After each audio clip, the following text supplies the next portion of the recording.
Fala galera, tudo bem? Eu sou o professor Leonardo Nascimento e vou falar um pouco para vocês hoje sobre como fazer o diagnóstico e quais são os melhores tratamentos para os pacientes com fibromialgia, tá bom? Então, se você gostou desse tema desse vídeo, curte aqui, se inscreve no canal e ativa as notificações para você receber sempre quando tiver vídeo novo, porque agora tem vídeo novo toda semana, beleza? Seguinte, eu acho que todas as pessoas que trabalham com fisioterapia musculoesquelética, com fisioterapia ortopédica ou fisioterapia reumatológica já atenderam algum paciente com fibromialgia. É muito comum nos consultórios e a gente sabe que a incidência é maior em mulheres. E além da incidência ser maior em mulheres, a gente tem uma incidência maior, que varia entre 0,5% e 8% da população em alguns estudos.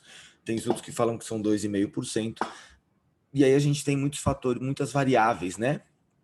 Muitas informações variáveis, mas em torno desse número de pessoas. É uma condição reumatológica clínica muito comum, e tem dados epidemiológicos os mais variados possíveis, né?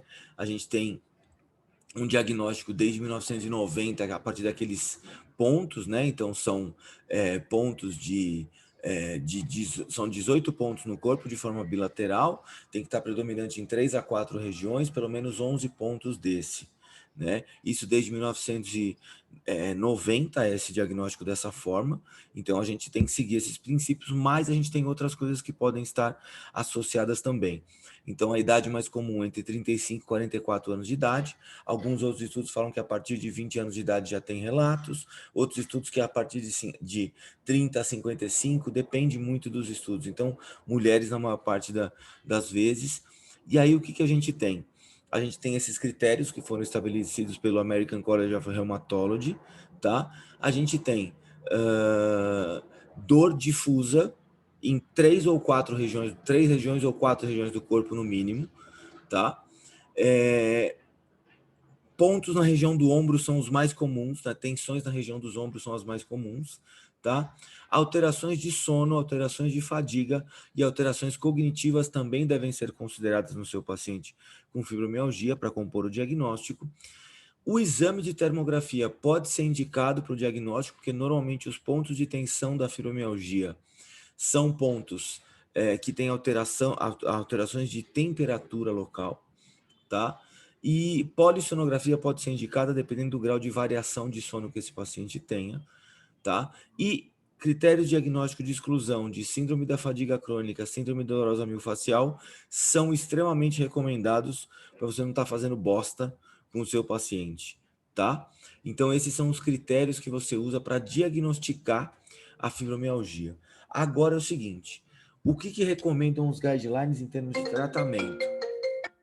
Qual é o melhor tratamento que a gente tem, então? Desculpa que meu telefone tocou. Qual é o melhor tratamento que a gente tem, então, para pacientes com fibromialgia? Eu vou mostrar para vocês um guideline dos guidelines. Bem interessante esse aqui, tá? Então tá aqui, ó. Aí, ó. Seguinte, vocês têm aí na tela. Vocês estão vendo aí na tela, ó. São os guidelines para o manejo da síndrome da fibromialgia, uma revisão sistemática. Então, isso aqui é uma revisão sistemática de guidelines. Então, o que tem em comum os melhores guidelines para a fibromialgia? Então, vamos ver agora que a gente entendeu como é que faz o diagnóstico. Vamos ver agora o tratamento. Então, aqui, ó. O American College of Rheumatology definiu fibromialgia como uma doença crônica, um paciente portador de dor crônica difusa, essa tensão desses tender points, pelo menos em 11 de 18 dos definidos por Wolff em 1990, foi aquela primeira classificação que eu falei para vocês. A estimativa da população da prevalência é de 0,5% a 5,8%, variando em até 8% em alguns estudos. Normalmente está associada com fadiga, alterações de sono, algumas outras alterações funcionais somáticas, alterações mentais, alterações físicas, e assim como incapacidade e diminuição de qualidade de vida. Normalmente, os pacientes com fibromialgia têm um alto custo médico, que é o que está falando aqui, e eles têm custos médicos indiretos também, com falta no trabalho e afins, e isso também costuma ser um problema para esse tipo de paciente, tá? Apesar dessa crise de ter aumentado o conhecimento dos últimos anos da fibromialgia, a gente sabe que ela não tem cura, ela tem manejo. Então, isso é importante você orientar o seu paciente desde o primeiro momento que ele vai ter o manejo da fibromialgia e não a cura desse processo. Ele vai ter episódios de melhora e episódios de piora, tá? A falta de algum tratamento definitivo resulta numa variedade de utilizações de tratamentos farmacológicos e não farmacológicos quando prescritos para esses pacientes. Os resultados de vários tratamentos variam entre modestos e inconsistentes em relação aos dados. O grande número de pacientes diagnosticados com fibromialgia e os dados conflitantes da efetividade do tratamento nos levam ao desenvolvimento de um número de tentativas para criar guidelines baseados em evidência, desenhados para promover aos pacientes e aos fisioterapeutas, aos médicos, aos profissionais de saúde, um guia de seleção entre as melhores alternativas possíveis, tá? Então, é um problema, e esse estudo que eu estou mostrando para vocês aqui é um estudo de 2009, ele foi publicado em 2010. E aqui estão os critérios de inclusão de guidelines. Então, o guideline tinha que ser feito por uma organização científica, tinha que ser focado nos critérios de 1990 da fibromialgia, a estratégia de busca tinha que ser bem delimitada, os critérios de reconhecimento de classificação de evidência também deveriam ser utilizados, o processo formal de estabelecimento de recomendações também deveria ser informado, os guidelines misturando fibromialgia com outros diagnósticos, os outros dados foram excluídos. Então, esses eram os critérios de inclusão de todos os guidelines. O que eles encontraram? Encontraram um total de 46 citações, tá? E aí a gente tem aqui, dessas 46 citações, os 3 de melhor qualidade eram o guideline da American Pain Society sobre fibromialgia, o guideline do European League Against Rheumatism, que era também o guideline, o segundo guideline melhor classificado. E o terceiro, o Association of Scientific Medical Societies in Germany. Então, a gente tinha 3 guidelines eleitos como os melhores. E o que a gente tem aqui? O que eles... quais eram as revistas que eles traziam as informações. E aí, além disso, a gente tem uma outra tabela que mostra quantos estudos foram incluídos em cada um da construção, em cada um dos guidelines. Então, depois eu recomendo que vocês olhem essas tabelas para entender melhor o que são esses guidelines. E aqui, a recomendação de evidência que tinha que existir.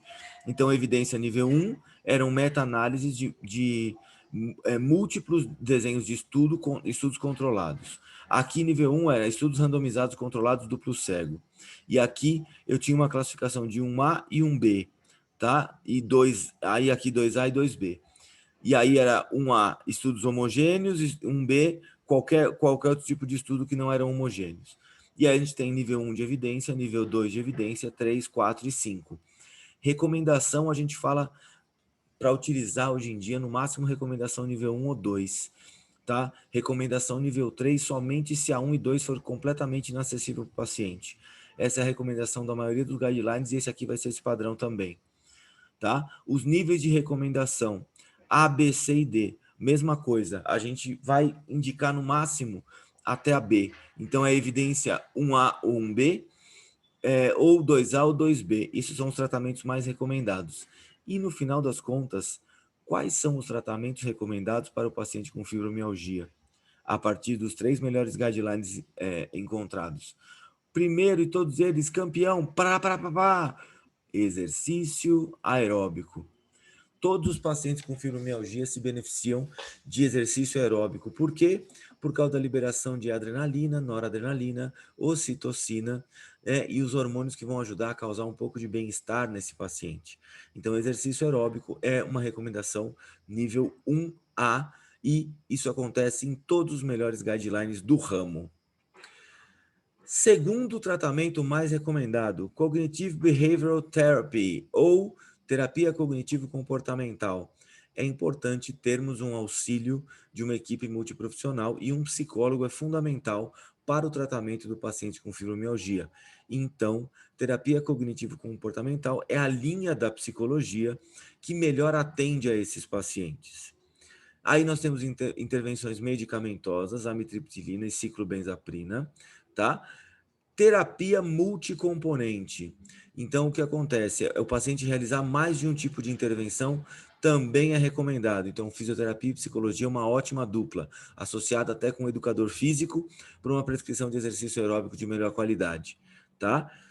Educação dos pacientes também é interessante, tá? Tramadol também tem uma recomendação nível 2.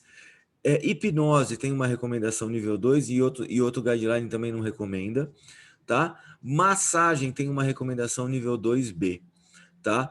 A gente tem a utilização de fluoxetina e duloxetina, que são medicamentos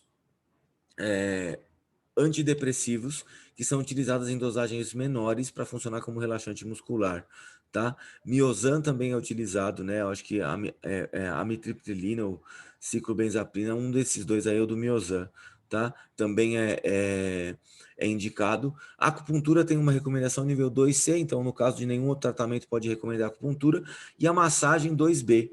Então, realizar massagem nesse paciente, eu acho que ajuda a encaminhar esse paciente para o exercício aeróbico e uma parceria com um terapeuta cognitivo comportamental. Essa é a melhor conduta para o seu paciente com fibromialgia. E por que a gente precisa pensar dessa forma nos guidelines? Porque você tem que aprender a usar os erros dos outros para errar menos.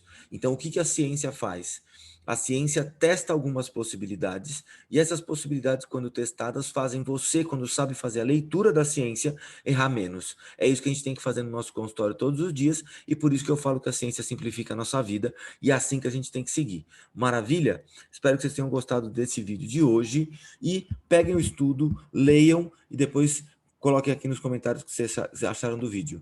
Beijo, valeu, tchau.